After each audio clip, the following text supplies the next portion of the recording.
Saudara, kasus kekerasan seksual terhadap anak yang dilakukan ex-Kapolres Ngada menambah panjang daftar kasus pidana yang menjerat institusi Polri. Selain pengungkapan jumlah korban, Polri juga didesak melakukan evaluasi dan memperketat asesmen sebelum memberikan jabatan tertentu.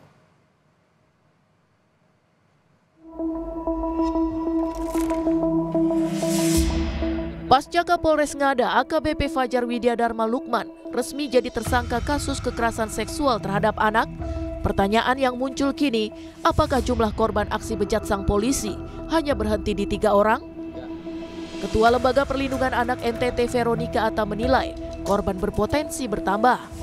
Veronica menyebut korban biasanya malu untuk mengungkapkan peristiwa seperti ini, sehingga polisi perlu menggali informasi adanya dugaan korban lain. Selain itu, trauma yang mendalam juga jadi salah satu tantangan mengungkap kasus ini. Menduga kuat bahwa ada korban, akan ada tambahan korban lain, oleh karena pada tahap awal itu yang diungkap itu hanya 3 orang ya, 3 orang anak. Tetapi kemarin sore kita mendengar bahwa sudah tambah lagi 1 orang. Dan berdasarkan informasi yang kami dapat, bahwa ada dugaan ada korban lain, tapi sampai saat ini mereka takut untuk mengungkap. Saat ini pihak korban masih trauma, kami belum sempat untuk berkomunikasi. Namun demikian kami berkoordinasi dengan pihak-pihak yang langsung berhubungan dengan korban, misalnya Dinas Pemberdayaan Perempuan Kota yang saat ini memang sedang melindunginya. Tidak hanya berhenti di korban, polisi juga diminta mengusut jaringan jual beli konten asusila ex-Kapolres Ngada. Kriminolog FISIP Universitas Indonesia Adrianus Meliala mengaku yakin pelaku tidak bekerja sendiri. Pada saat yang bersangkutan sudah melakukan pelecehan terhadap anak-anak itu dan kemudian lalu menjualnya, dia tidak akan menjual atau tidak akan mengedarkannya dalam satu rantai, satu grup gitu ya yang terbuka ya. Grup itu pasti tertutup dan dianggap secure. Kenapa? Karena pasti sudah melalui proses screening terkait dengan orang-orang yang menjadi anggotanya.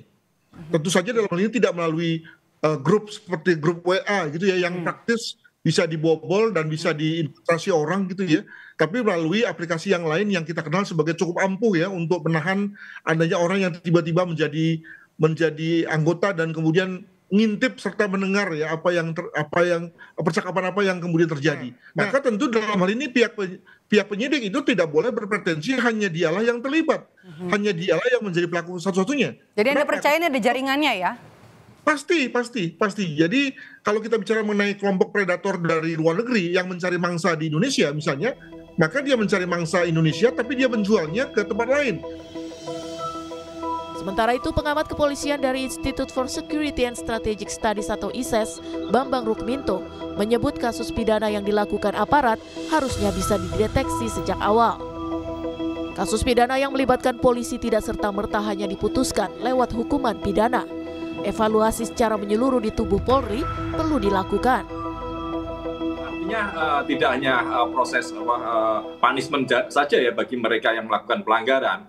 Ini evaluasi secara menyeluruh itu juga terkait dengan meritokrasi di kepolisian.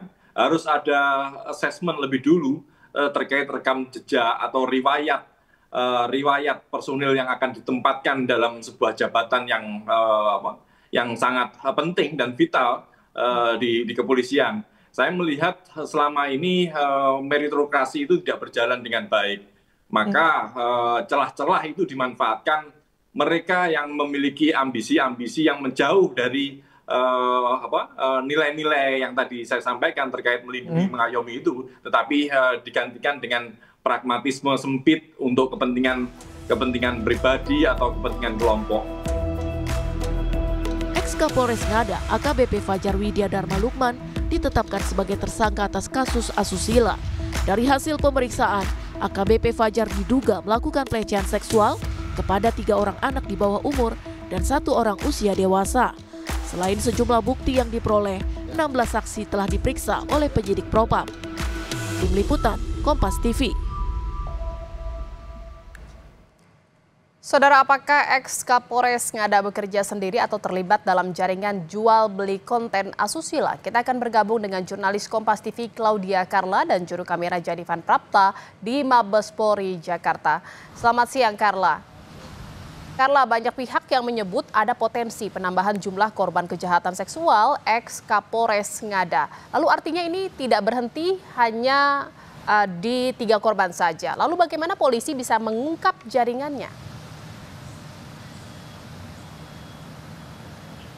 Ya, Jihan dan juga saudara, hingga saat ini polisi mengungkapkan bahwa korban dari tindak asusila yang diduga dilakukan oleh AKBP Fajar ini sejumlah 4 orang yang terdiri dari 3 korban anak di bawah umur dan juga 1 usia dewasa yang berusia 20 orang. Untuk 3 anak korban di bawah umur sendiri ini berusia 6 tahun, kemudian 13 tahun dan juga 16 tahun.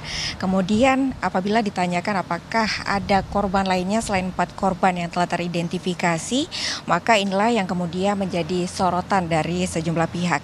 Salah satunya ialah Lembaga Perlindungan Anak atau LPA NTT yang menduga ini ada potensi penambahan jumlah korban dari tindak asusila yang diduga dilakukan oleh AKBP Fajar tersebut.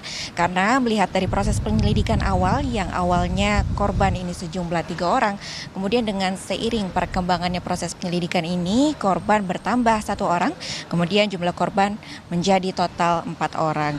Dan hal inilah yang kemudian juga disoroti oleh Komisi Perlindungan Anak Indonesia atau KPAI yang meminta polisi agar mengusut tuntas kasus ini dan untuk mendalami apakah ada korban-korban lainnya di luar 4 korban yang telah teridentifikasi tersebut.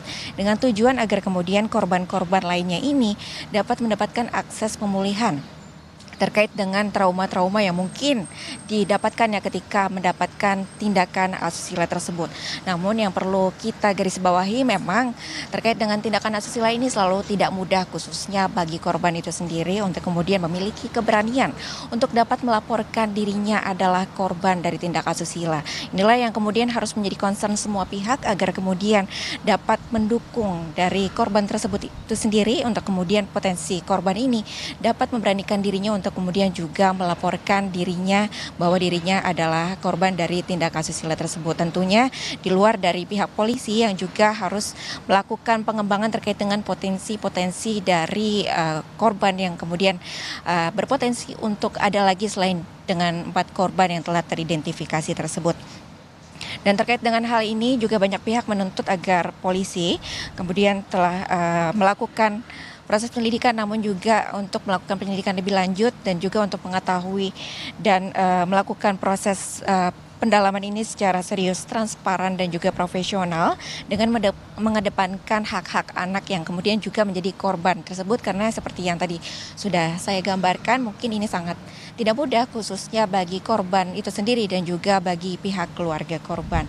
Dan terkait apabila ditanyakan apakah ini dilakukan oleh AKBP Fajar sendiri atau justru ada pihak lainnya atau justru ini malah sindikat, inilah juga yang kemudian menjadi sorotan dari sejumlah pihak.